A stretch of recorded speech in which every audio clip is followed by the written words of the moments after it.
Last ఎక్కడుందో చెప్తే చూసొస్తాము, మాకు కాస్త ధైర్యంగా ఉంటుంది అని చెప్తున్నారా? చెప్పడానికి పెద్ద సమస్య లేదమ్మా. కాకపోతే ఇదిగో చుట్టుపక్కల వాళ్ళు ఇలా అడిగారన్న బాధతో, ఆ ఆవేశంలో మా కూతురు పలానా చోట ఉందని ఎమోషన్ అయ్యే అవకాశం ఉంది. లాస్య ఎక్కడుందో తెలిస్తే కొత్త సమస్యలు ఎదురయ్యే ప్రమాదం ఉందమ్మా. అందుకే వాటన్నిటి గురించి ఆలోచించి ఎవరికీ చెప్పలేదు. నువ్వు చెప్పేది నిజమేరా. నోట్లోని మాటను దాచుకోవడం చాలా కష్టం.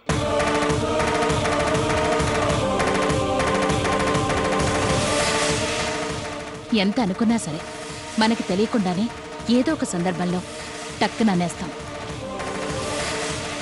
అలా అనేసి కొత్త సమస్యల్ని తెచ్చుకునే కంటే ఇరుగు పొరుగు వాళ్ల మాటల్ని పట్టించుకోకుండా ఉంటే సరిపోతుంది. అవును, ఇంతకీ భూమి ఎక్కడ్రా? తెలీదమ్మా. భూమి, భూమి! వస్తున్నానత్తయ్య.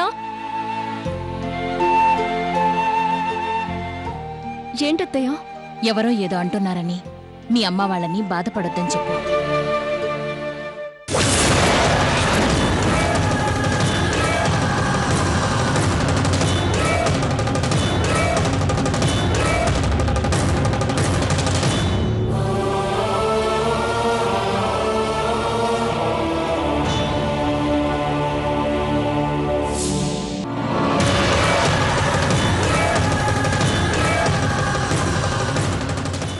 నేను కూడా చెప్తాను, సరేనా? సరే అత్తయ్య.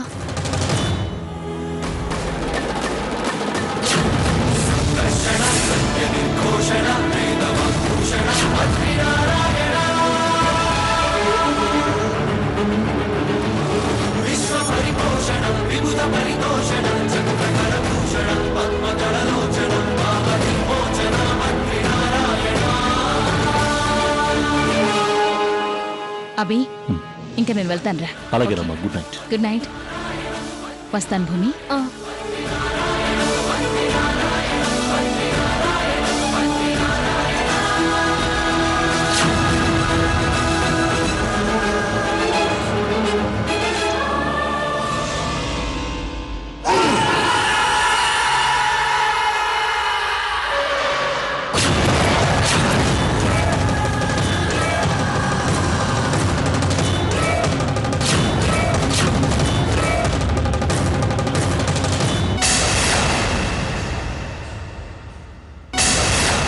ఫోటో లేదేంటి?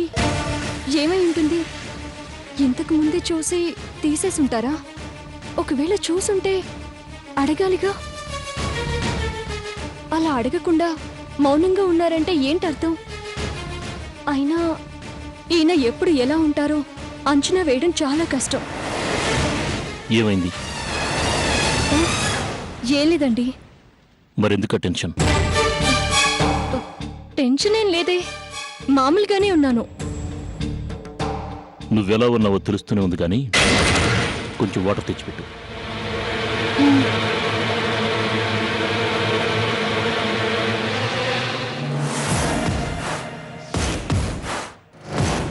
మీ ఆవిడ పద్ధతి ఏం బాగోలేదురా. ఇందాక సింధు కింద పడిపోయిందిరా. కడుపుతో ఉన్న పిల్ల అలా కింద పడిపోతే అయ్యో పాపం అన్న జాలనా లేకుండా అలాగే చూస్తూ ఉందిరా. అబ్బా, ఒకటి ఊహిస్తే ఇంకొకటి జరిగిందేంటి?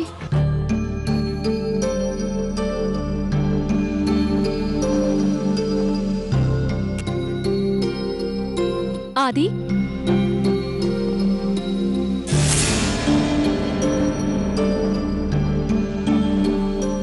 బిజినెస్ ఎలా ఉంది ఆది? పర్లేదు. సింధు ఏది? తెలీదు. అదేంటి, ఇద్దరు కలిసే కదా షాప్కొచ్చారు? అయినా సరే తెలీదు. సార్, టీ కానీ కాఫీ కానీ చెప్పాలా? ఏం అవసరం లేదు, నువ్వెళ్ళు.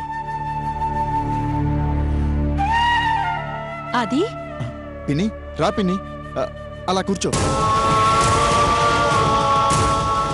ఏమ్మా బాగున్నావా? బాగున్నానండి. అండి ఏంటమ్మా ఏదో పరేవాళ్ళని పిలిచినట్టు? అత్తయ్య అని పిలవచ్చుగా. రేయ్ పిన్నికి కూల్ డ్రింక్ తీసురా. అబ్బే ఇప్పుడు అవన్నీ వద్దయ్యా. పర్లేదు కూర్చో పిన్ని. పర్వాలేదు అది. ఆ, ఇదిగో ఈ బ్లౌజ్ కొంచెం డిజైన్ చేయించవా? అలాగే పిన్ని. అయినా ఇంత చిన్న విషయానికి నువ్వు రావడం ఏంటి? ఫోన్ చేస్తే ఎవరినైనా పంపించేవాని కదా. లేదయ్యా, ఒకసారి షాప్ కూడా చూసినట్టుంటుంది కదా, అందుకనే వచ్చాను. థ్యాంక్ యూ పిన్ని. అవును, సింధు ఏది? అమౌంట్ వచ్చేది ఉంటే తీసుకురావడానికి వెళ్ళింది పిన్ని. ఒక అరగంటలో వచ్చేస్తుంది. సరే, నేను మళ్ళీ వచ్చినప్పుడు కలుస్తానని చెప్పు. ఇక బయలుదేరుతాను. అది అలాగే పిన్ని. వస్తానమ్మా.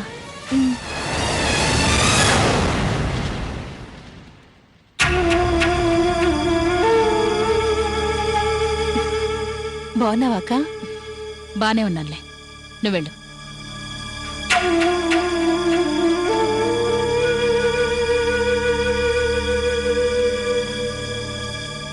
ఒరే ఆది, ఏంట్రా నువ్వు? మాటల్లోనే అనుకున్నాను, ప్రవర్తనలో కూడా తేడా వచ్చింది. పెద్దోణ్ణైపోయాననుకుంటున్నావా? లేక అప్పుడే గొప్పవాణ్ణైపోయాననుకుంటున్నావా? అసలు అసలు ఏమనుకుంటున్నావురా నువ్వు నీ గురించి? అత్తయ్య, ఇప్పుడేమైందని? ఊరుకోండి అత్తయ్య. నువ్వు కాసేపు మాట్లాడకమ్మా. ఒకళ్ళని గౌరవిస్తూ ఇంకొకళ్ళని అవమానించటం సంస్కారం అనుకుంటున్నావా, లేక గొప్పతనం అనుకుంటున్నావా? ఏంటోది నా ఇది? ఇంట్లోనే అనుకుంటే ఇక్కడ కూడా మమ్మల్ని ప్రశాంతంగా ఉండనివ్వరా? మా బతికేదో మమ్మల్ని బతకనివ్వరా? నోరు ముయ్యరా, బ్రతుకట బ్రతుకు. ఇన్నాళ్లకు అబ్బాయి గుర్తొచ్చింది. బ్రతుకు గురించి, జీవితం గురించి. ఈ జాగ్రత్త ఏదో నువ్వు చదువుకోవడానికి ఆస్ట్రేలియా వెళ్ళావే, అప్పుడు ఏడ్చుంటే బాగా చదువుకొని ఈ పాటికి బ్రహ్మాండంగా బాగుపడుండేవాడివి.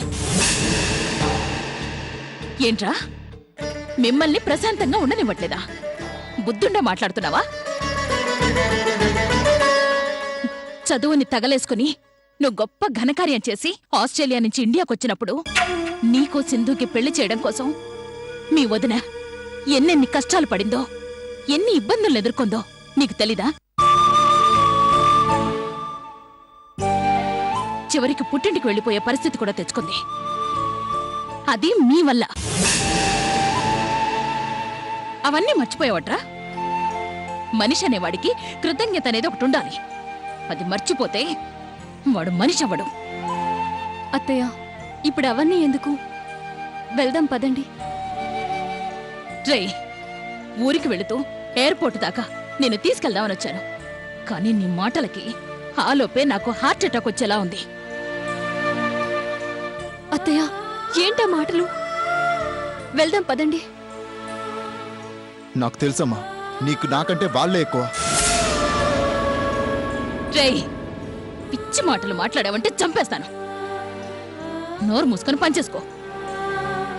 అర్థం చేసుకోకుండా మీరు కూడా ఏంటత్తయ్య? పదండి వెళ్దాం, పదండి.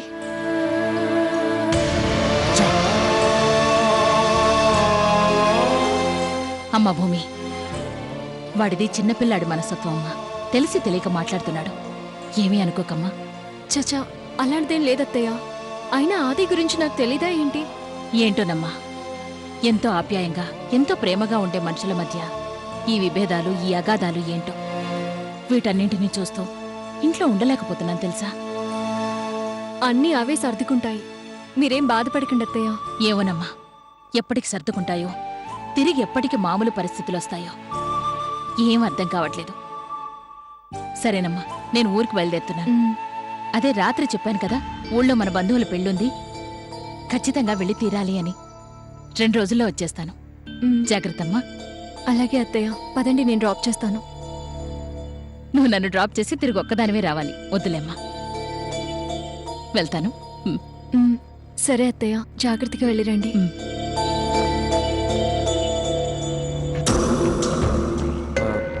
కేశవరావు బాబాయ్ ఎక్కడికి వెళ్ళారు? ఆయన షాప్ అమ్మేసి వెళ్ళిపోయారండి. ఏంటండి మీరు అనేది? షాప్ అమ్మాడా? ఎందుకు అమ్మారండి? ఏమో, అవన్నీ మాకు తెలియదండి. నిన్నే మాకు షాప్ హ్యాండ్ ఓవర్ చేసి వెళ్ళిపోయారు.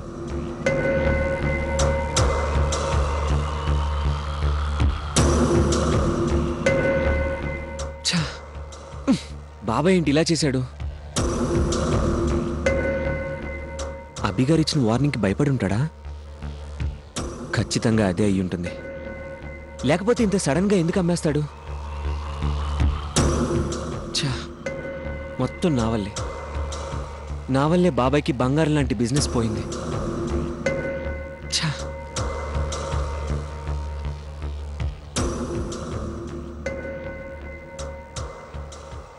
చెప్పరా. నిన్న ఫోన్ నెంబర్ ఇచ్చి డీటెయిల్స్ కావాలన్నావు కదరా? ఓ, ఒక్క నిమిషరా.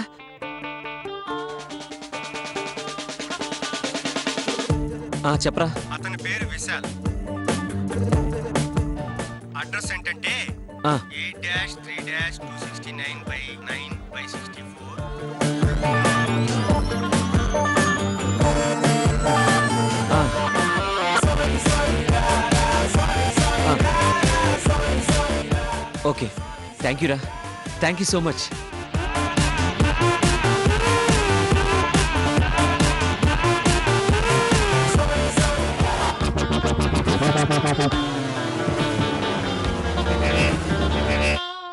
కూర్చోండి. మీరెప్పుడొచ్చారు? ఇప్పుడే వచ్చాను బాబు. ఎందుకు వచ్చారు? ఐ మీన్, రాత్రే కదా ఫోన్లో మాట్లాడారు, ఇంతలోనే వచ్చారేంటా అని.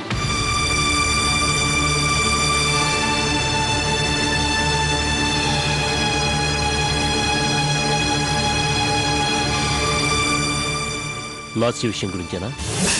అవును బాబు. చెప్పండి. అదే బాబు, ఏం జరిగిందో ఏమో తెలీదు. సడన్గా లాస్యం తీసుకెళ్ళి ఎవరికీ తెలియకుండా దాచాల్సిన పరిస్థితి ఎందుకు వచ్చిందో అర్థం కావట్లేదు. దాచాల్సిన అవసరం వచ్చింది కాబట్టి దాచాను. అదే బాబు, ఆ అవసరం ఏంటో తెలుసుకుందామని. తెలుసుకుని ఏం చేస్తారు?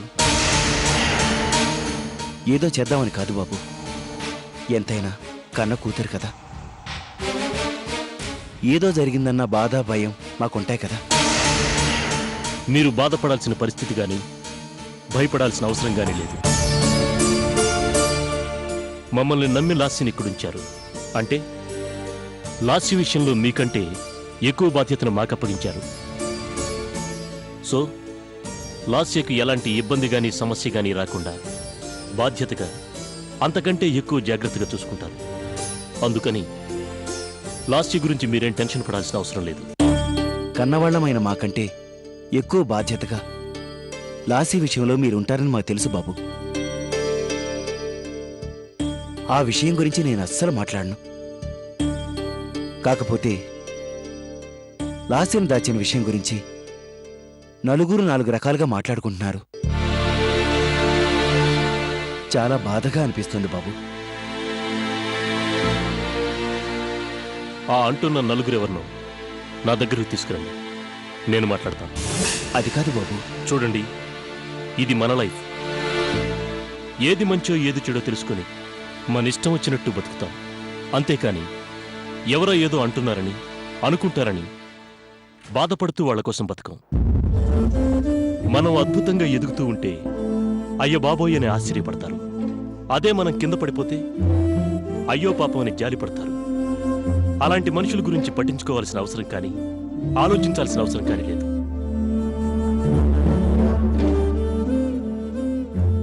నాన్న, వచ్చినప్పుడే చెప్పాను కదా ఈ విషయం గురించి అసలు మాట్లాడొద్దని. అయినా మళ్ళీ అదే ప్రస్తావన తెచ్చారెందుకు? నా బాధ నీకు అర్థం కాదమ్మా. ఇందులో నీ జీవితం కూడా ముడిపడి.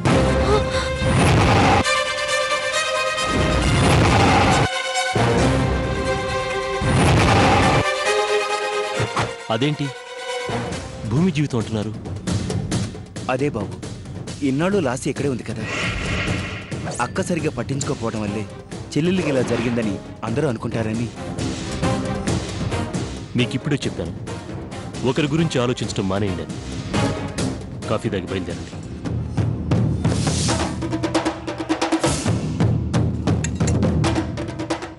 ఏంటి నాన్న మీరు?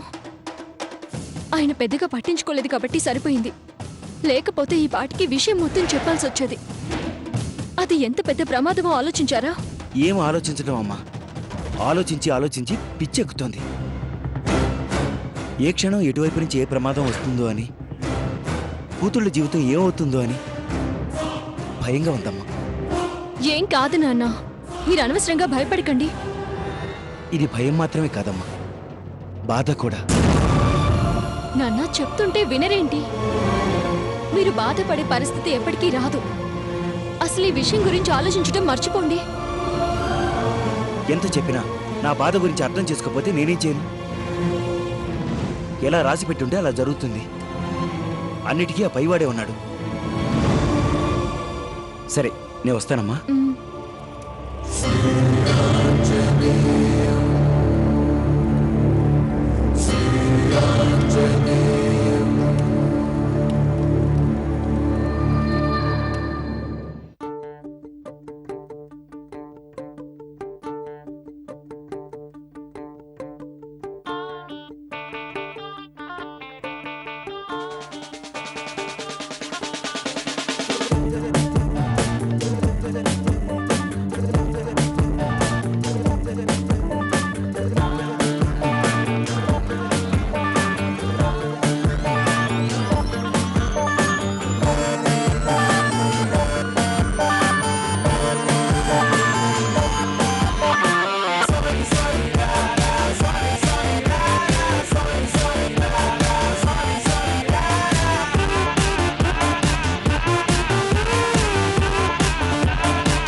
తేజ!